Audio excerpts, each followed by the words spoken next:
need to start setting expectations. And what I mean by this is you need to really begin to understand how to think about money. And that is exactly what you're gonna learn in Money Master the Game by Tony Robbins. You know, it's funny, I distinctly remember being 17 years old, reading this book and doing one of the exercises where you have to design your life in 3 ways. In the first scenario, you're just scraping by and you write down how much money you'd need in order to make that happen from your passive investments. In the second scenario, you're living comfortable, but not extravagantly. And once again, you need to calculate how much of a nest egg you need in order for that to happen. And in the final scenario, you calculate how much money you need to go all out. And what you'll come to realize is that if you're being honest with yourself, success is a lot closer than you may think. And it's funny, I even went through this exercise as a 17-year-old, and I'm sure we all think we're like, oh, I need to make $10 million a year to live my dream lifestyle. And I looked at it, and after I had written everything down, my dream lifestyle was like $70,000 a month. And the funny thing is,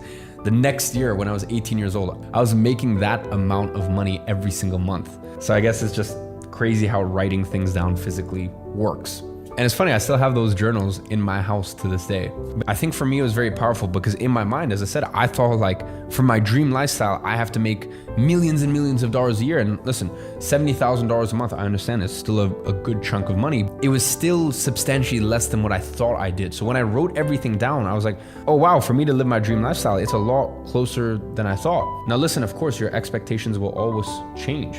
And as you become more successful, you might want more from life. But it's just a very powerful exercise to get you to quantify what success actually looks like financially. Because how can you start working towards success if you don't even know what it means when it comes to cents or dollars? So once you've set your expectations, you need to start executing. And executing, by the way, means how do I make that money actively? You know, in the same way that a year later, I was actively earning what was my dream lifestyle, you know, my future dream lifestyle I'd written 18 months before, or, you know, a year before. And what's even more powerful is that if your passive income gets to a point where it pays for that lifestyle for the rest of your life. And what I mean by passive, I mean the income from your investments, not some business that is passive, because these things can always shrink and, you know, and businesses get stale and this, that. I'm talking about your safe investments that grow year on year. And what was crazy for me was that 3 years later, after I had done that from an active perspective, I'd built up a big enough nest egg where I made that every single year just from my investments. So that's really all to say that this stuff is powerful and this stuff works. This one's controversial. The Way of the Superior Man, a spiritual guide to mastering the challenges of women, work, and sexual desire by David Data. I got recommended this from watching Hamza, a fellow YouTuber that some of you guys might be familiar with. And he kept on banging on about The Way of the Superior Man. And I was like, come on, this is gonna be one of these shitty pickup artist-y type books. I've read a few of those in my time, back in my youth, purely for science. And so I had fairly low expectations going into it, but I thought, hey, you know, Hamza really recommends this. He raves on about it all the time. Why don't I read the book? And then I started reading it and I was like, oh my God, it's interesting. It's interesting. I don't want to talk about it too loudly because I don't want to get canceled because this is somewhat controversial, but and I'm going to read out this quote from Tony Robbins. He's fairly cancel-proof. The Way of the Superior Man lays out a challenge before all men to fulfill their true purpose and to be authentically masculine. It will guide you on your journey to a successful and spiritually complete way of life. Step up to the plate with this book in your hand. And you know, this is what David Data says on the back. When a man's value is no longer measured by what he does, by his finances or his social standing, how does he determine his worth? In our new world, a man's presence, his depth of awareness, is his most valuable asset.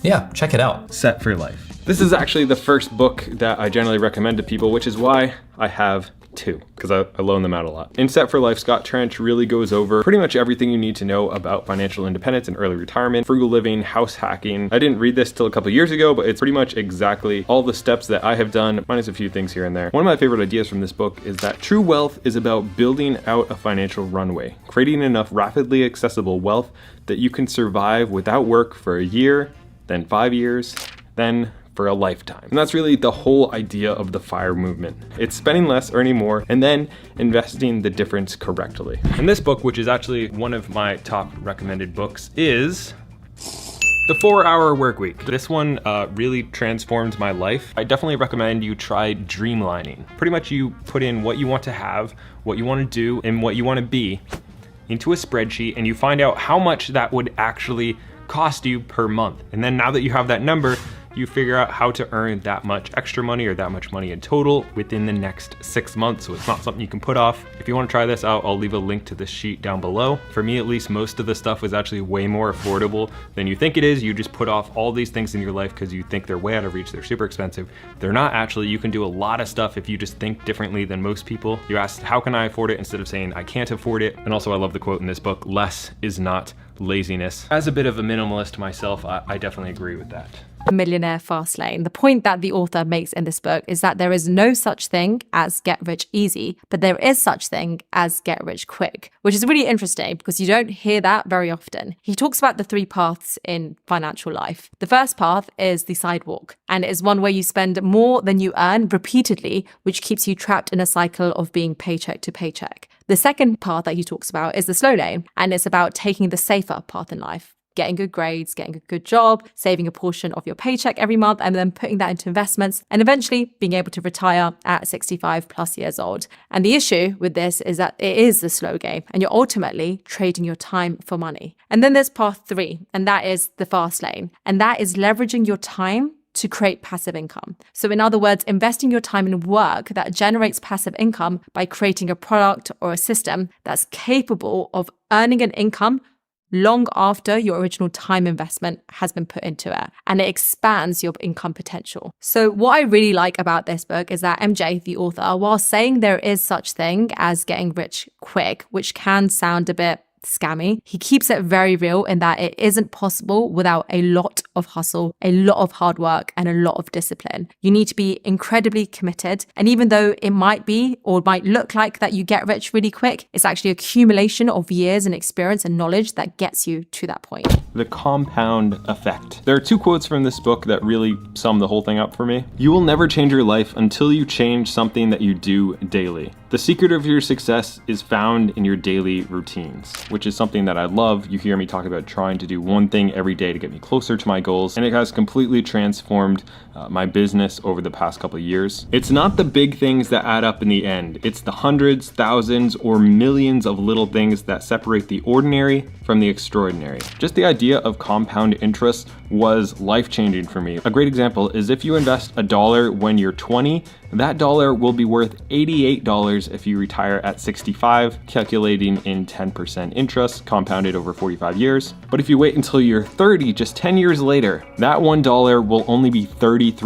from 88 down to 33. And that's because of that crazy hockey stick curve of compound interest. It's the same thing when you're investing money. Invest as early as humanly possible, and with your habits, do little things over a long period of time. You've made the money, you have a bunch of it, you know how to build it, you know how to keep it, then this weird thing happens. You start realizing that a lot of people with money are fucking miserable and they suck to be around. So these last 2 books help you with how to not be a rich, miserable fuck. I think there is a very specific way for you to make a ton of money and have a lot of fun while doing it. Okay, but we'll start with these 2 books.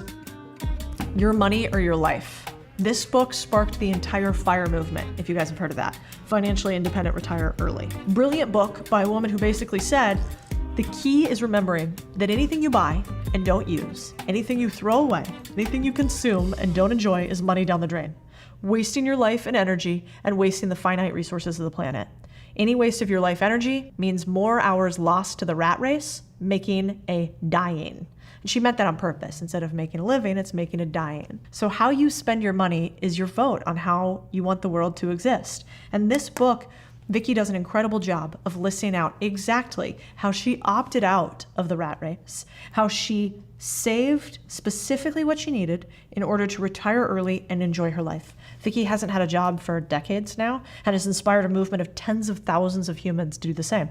In fact, this subreddit is all about the FIRE movement and how to do it. There's also a really famous guy, Mr. Money Mustache, that talks all about this with specifics. I don't really like that game. I like making money. I find this all to be fun. And there's another group called Fat FIRE, which is like, can you be rich and also retire early? That one kind of appeals to me. But this one's a great book to read because I remember the first time I read it, years and years and years and years ago, I must have cut my spending by like 75% after reading one book, which meant that she probably saved me hundreds of thousands of dollars a year. It's more interesting when you earn a bunch of money, realizing that you don't need it to enjoy life. And then the last book Adventure Capitalist. I read this book by Jim Rogers when I was traveling in Latin America building a multi-billion-dollar asset management business. If you've ever wanted to make a ton of money while adventuring with the joy of exploration, it encourages people like you and me to reach out to this big, huge world, step outside of our comfort zones, and actually approach life with a sense of curiosity and excitement while making tons of money. Jim's fascinating. I've gotten to know him over the years, and he made a bunch of money and then pieced out and decided to drive his motorcycle all around the world, starting in Latin America, and he invested as he went. And then he tricked out some crazy looking Mercedes, you can see this with a convertible, and he drove all around Europe and Asia and into Africa doing the same thing, investing. He went from gold Rolexes and Gucci loafers on Wall Street to boots and being kind of what's dubbed now the Indiana Jones of finance. This book for me was the first time I felt like I could actually have an adventure and also be a billionaire. And so I want to leave it with you because maybe it will also inspire you to get rid of the loafers and put on a pair of boots. And